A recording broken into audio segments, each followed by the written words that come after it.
All right, everyone. How is it going? Hello, beautiful people. Captain Zach Sparrow here. Feels good to be back on the saddle again, and I mean that in a mostly heterosexual way.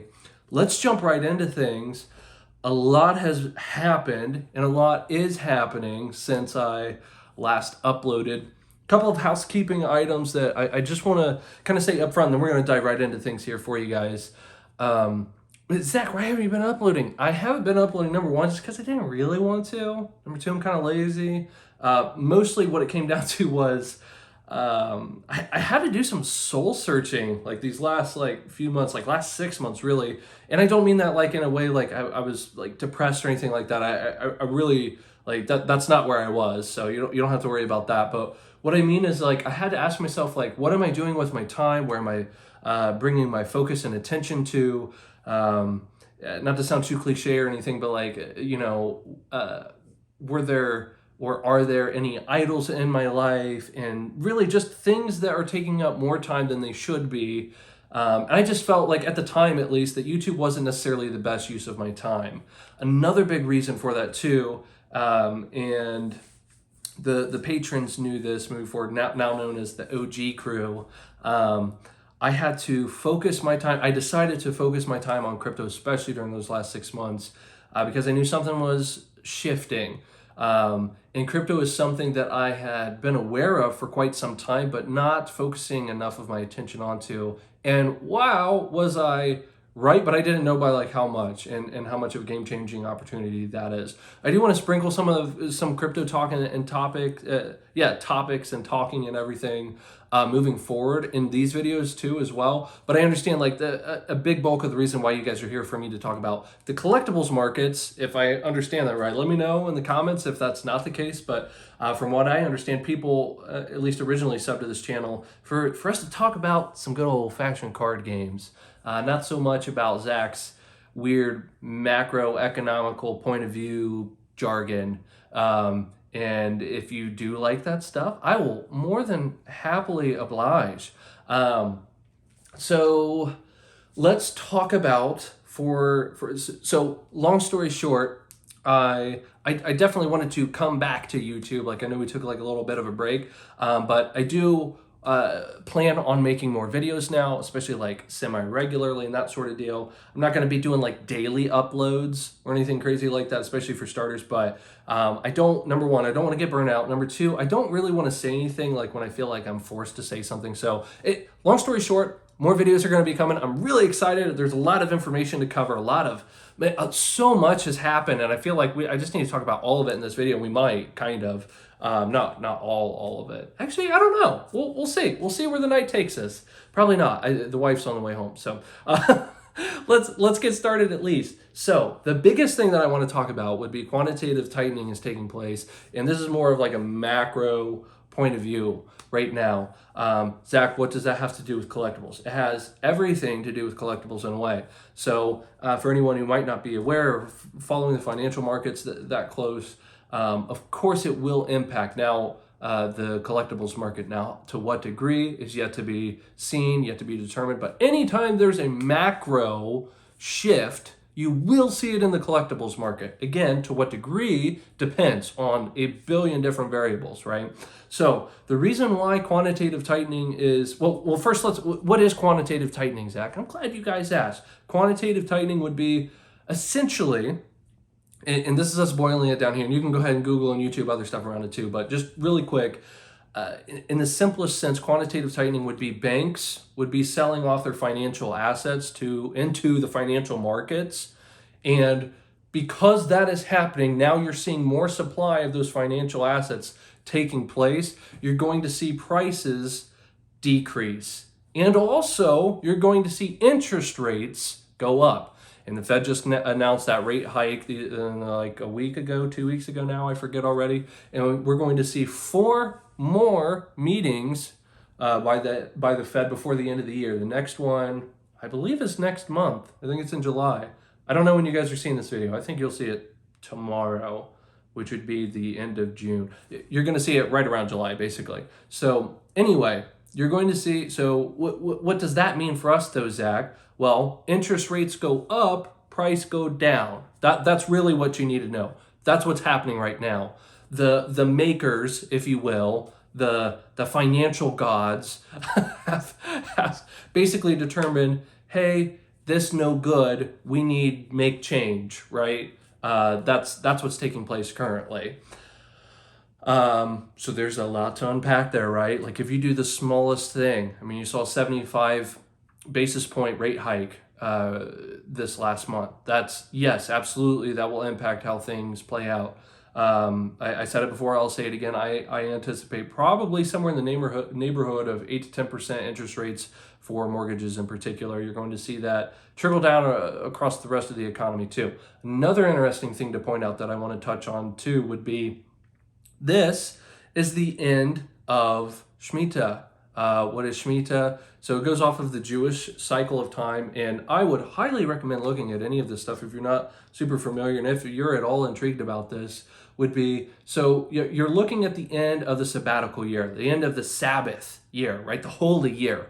And what does that tell us from a financial point of view? This is something that we used to look at before as well, would be, okay, every seventh year, going off of this Jewish cycle of time, every seventh year, it's always followed by financial ruin, absolute catastrophe. Like you're talking about markets literally crashing.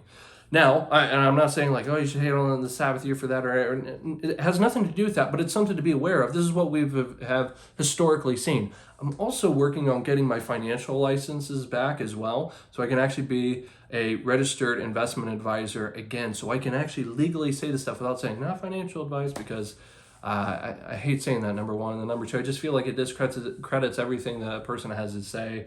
And I want people to know that I do have their best interest in mind. Like, anyway, not financial advice. Take this how you want to, and I do mean this, but I'm trying to provide as much value as I can here. So, and again, it's just one other opinion, one other piece being thrown out there. But yeah, I just want to say my piece. So hopefully that makes sense.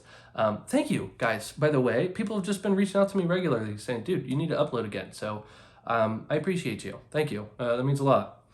So where were we going? We were going with the Sabbath year. Yeah. So anyway, September of this year is the end of Shemitah. That's something to take note of. What did we see? So, I mean, the year's 2022 right now. What are we starting to see? We're starting to see, you could say maybe a little bit of a dip in the market, perhaps.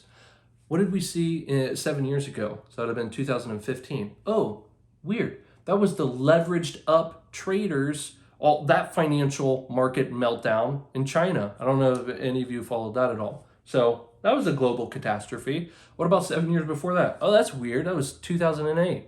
Subprime mortgage crisis. Well, you know, whatever. That's just coincidence. Wait, what happened in 2001? Oh, the dot-com crash? Well, that's weird. Interesting. You can keep going back. So it's something to be hyper aware of. That's where we're at right now. Things are going to get worse before they get better. And I don't mean, and I'm not saying that to incite fear or anything. Again, this is something to be aware of. Yes, I like being aware of macro conditions, micro conditions, and then I like hyper focusing on the collectible space. And there are things that can absolutely outweigh whatever's happening in the macro, because in the micro, you have people that aren't as affected by that necessarily. Someone who has a robust collection and or a lot of money in the space, a financial market meltdown doesn't phase someone like that as much, if at all, right? For example, we're very blessed, my wife and I. So yes, even though gas prices going up is annoying for us, that's how privileged we are. It's only that. It's only annoying. It doesn't mean that I can't drive to go see the movies now or get to work or anything like that. I am also very well aware of that does affect some people, and statistically, a lot of people right now. You have more people taking on debt this last month than almost ever. So yeah, again, something to be aware of. It doesn't always affect your microcosm, your space. You're like, well, I know hundreds of people from my community that I grew up with, and I lived in this state and this state before, so I have a pretty good idea. Like, again, those are all various microcosms though. So like, how can you speak to the masses when like you haven't spoken to the masses, right? Again, I spoke to, and I don't mean this in a braggadocious sense. I spoke to well over 50,000 people in my job before. You get a better idea of how people think, but that by no means means that I have the mind of the majority and I am all knowing now because I've gathered that information. No, it just means I've having to talk to a lot of people, but that doesn't mean that I know how things are going to play out, right? So anyway, all that being said, there are a lot of moving pieces right now. This is what I'm trying to get across. Zach, how can we potentially capitalize on this? Where are the gains to be made, man? Let's talk about stonks now. That's a great question too. So right now, I am starting to accumulate. I know, in crypto. I have always been collecting, accumulating collectibles. That slowed down drastically these last 6 months because of the crypto space, I will certainly admit, but it has not and will not stop. A win is a win. When you know, hey, I can see a 2x return on this type of card, these cards.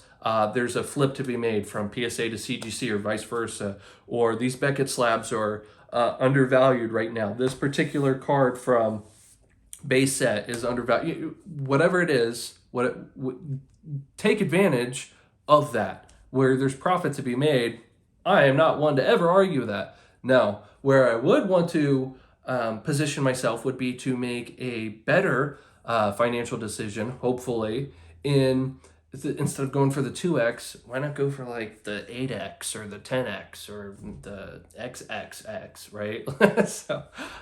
Yeah. So that is where crypto comes into play.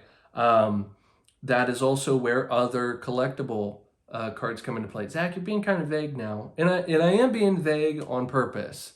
Gosh, it depends, right? Like, okay, I don't want to go down that route. So it depends. It depends, right? It always will depend, right? I want to shift really quick and talk about MetaZoo now. And this is what happens when you get unedited videos of my first video back in like 18 years, by the way. So sorry, not sorry. MetaZoo. I wanted to talk about, man, this could be its own video though, and I could get more clicks from it too, from the title. I don't know. Should I talk about it now? So let's talk about some things MetaZoo at least. So with MetaZoo right now, dudes, I'm telling you right now, I firmly believe that game is here to stay. Whether you like it or not, I know, I'm sorry. It's they're doing too many things right. The marketing for it is actually really strong. And when I say that, of course, there are things they could be doing better. But for a TCG of its current size, the growth trajectory, like how fast the Discord server is growing, if you look at Google Trends for MetaZoo coming up here soon, I would anticipate a spike on things as well. Do I think that these macro conditions are suppressing MetaZoo's potential for growth? Absolutely. But these macro conditions are suppressing nearly everything right now as well. And that's not going to like totally like hurt MetaZoo or anything, but it suppresses it in the meantime. It just kind of presses it down just a little bit. And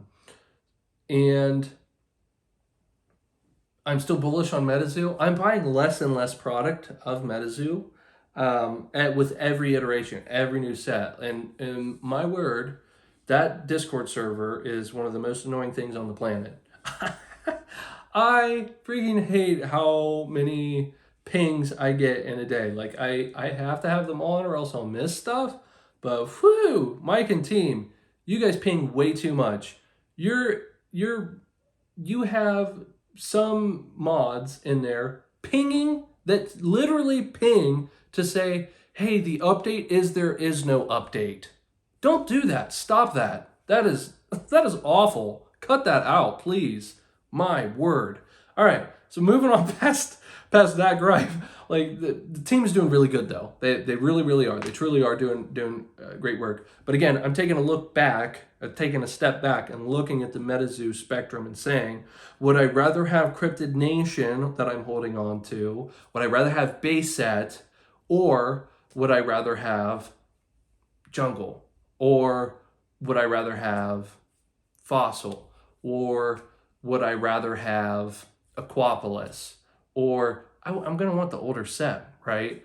That's why I'm scaling back on what I am purchasing into MetaZoo. Now, I'm still purchasing from, now this is all from a stonkage point of view. You guys can buy it however you want. Yeah, will these perform well? Yeah, like I believe all of these sets that we've had so far are going to perform well. But what will perform better? The money that I had already put into Cryptid Nation. Now, the point is, do I think where you buy Cryptid Nation at price-wise right now is the play? No, I don't, actually. So that's something you have to take into consideration, which is why I put more money originally into Cryptid Nation and why I'm putting in more or less upfront money into UFO, for example. Zach, why aren't you buying more Cryptid Nation? I am buying some Cryptid Nation stuff, but I'm not like buying boxes, for example, not right now. Even though I am very confident that they will move up, even in the kind of short term. It's very interesting how the market has established that floor price right around that ±6 to 700 mark. So that's really interesting. Again, just things to keep in mind. I am also Nightfall is super duper undervalued right now. If I didn't have much MetaZoo stock in general or Nightfall stock, I would certainly consider picking something up like, I don't know, anything Nightfall related right now, like almost literally anything Nightfall related, not financial advice, but I haven't been recommending Nightfall to my friends of what I have been buying personally. No, that's not something that I would want to bring to the table to talk about. So, like, what's something else? Guys, do you like this? Like right here, like I don't know if you can see it too well on here, but I've got like, this is a little Iron Man figurine, Thor. This is, I forget what these are called. They're called, what are they called? Bobop something or others. Anyway, they're like the little gremlin things from the Legend of Zelda. And then that's Link, and then that's, oh crap, what's her name? I forget. Oh no! Everyone's gonna yell at me now because I forgot her name. And I'm gonna remember it as soon as I'm done recording too. And then you got Gandalf, and then you got what's his name? I forgot everybody's names right now. No. Okay, what his name is like you guys are gonna laugh. Is it like Twinkle or like was it Tinkle or something? No, that's a little too PG-13. Crap, what is their name? That's gonna really bother me now. Why am I forgetting this? Wasn't it like Tetra or something? Crap, man. It's been too long. I haven't played this game in years. If you guys know what the game is. I know what the game... I actually know what the game... what the name is, too. So you guys are gonna have to make fun of me in the comments. But I totally forget her name. That's so funny. That's really bad. Crap. Now what was I going to talk about? Let's talk about Flesh and Blood. Dude, I am so disappointed with what happened with Flesh and Blood. And honestly, it put such a bad taste in my mouth. As an emotional creature, I don't want to invest in the TCG moving forward. Not only that, like nixing first edition, you can do whatever you want as a company. That's fine. As a player's game, I mean, yeah, nixing first edition then makes sense. Whatever. I am holding on to my Monarch first edition boxes. Probably forever. Like, oh man, that's gonna be a long time before I see green on those again. I honestly considered at this point, if you are a crypto bro, I would highly consider selling those at a loss right now to throw into the crypto bear market. I have done that with some other boxes, not Monarch or anything. But I have sold a little bit of older things from Pokemon. I sold some XY era stuff. I sold some XY boxes. Some I'm trying to sell an Evolutions booster box, not the original one that I bought. I am selling quite a few things at like a break even or like just a barely a profit or a slight loss, but I'm not selling all my stuff either though. I haven't sold any of my MetaZoo stuff. Hold on, let me double check. Yeah, I haven't sold a single MetaZoo item. I'm holding on to it. Literally everything I have that's MetaZoo. I'm trying to complete my MetaZoo second edition binder right now too. So that's interesting too. Let me think of another knowledge bomb that I could drop on you guys right now too, just to reward you for watching this long. Thanks for that. Let me think. Let me think really quick. Man, no, there have been gems all over the place in here. Like we talked about, like Nightfall and that sort of deal. Flesh and Blood. Again, man, there are probably some plays to be made there. It's not all doom and gloom. Like we're gonna see green again at some point for the company. I do believe that the company is going to continue to grow. And even though it was a lot for the time period for Monarch and anything after, man, I'm sitting on some Tales of Aria stuff too. Man, I got burnt on some stuff. Like it happens. It happens, guys. That's why I like to diversify in collectibles too. But here's the thing, I love the space. I really enjoy cardboard. I like holding, like physically holding, like no, like I like holding on to the product, like the cases and the booster boxes and the this and the that's is I really like them. I really do. I am so super excited for Spells of Magic and for Sorcery TCG. I have lost subscribers. I did lose patrons over me talking about Spells of Magic. Guys, again, I was not paid to talk about anything. Yes, I do really like Christian. I really hope that the guy succeeds, and I wish him and his family all the best. I truly do. They've got a very unique, cool product. I really like it. Sorry, I'm biased that I like the product, guys, and I want to talk about it on my own channel that you pay no money for. Sorry. But but to the patrons at the time, yes, it did cost you money. And even though I didn't really talk about Spells of Magic at all in Patreon, I people are weird. Aren't they? Like it's like the oh man, the value that no, never mind. I'm not editing any of this. This is going straight to YouTube. I don't even care. I might even call some people out on here later. We'll see. I'm not sure. Hey, I'm recording a video right now. I'm recording a video right now. Be respectful.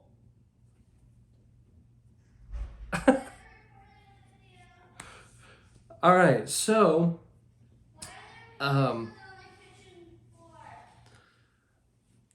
guys, I am so sorry. My wife is being kind of rude right now. So all right, so to let's wrap this up. To wrap this up, now, all right, I would just like to say thank you guys. Also, yes, super excited about Spells of Magic. Super excited about Sorcery TCG. Very excited. I did buy product from both of them. And yeah, and you won't see me talk too much about them until I like actually get some product in here and we actually see how everything shakes out in the market and everything moving forward. So there will be Pokemon videos to come. There will be MetaZoo videos to come. There will be Spells, Magic, and Sorcery TCG videos to come if they do what I think they're gonna do, at least partially. And be expecting some greatness coming up. I want to do an Elden Ring live stream where we talk about markets and any questions that you guys might have, like what's my shoe size, or like what am I investing in personally, like even in my own personal portfolio. I would like to even talk around that with you guys. Like, I actually showed my patrons like what I actually invested in. Like, I actually showed them my IRA. So you guys don't get exactly that, but we can talk about a lot of stuff. Like, I really like to talk about things from just a transparent point of view. So thank you guys so much for watching. Thanks for making it to the end. And until next time, rub your neighbor's booty.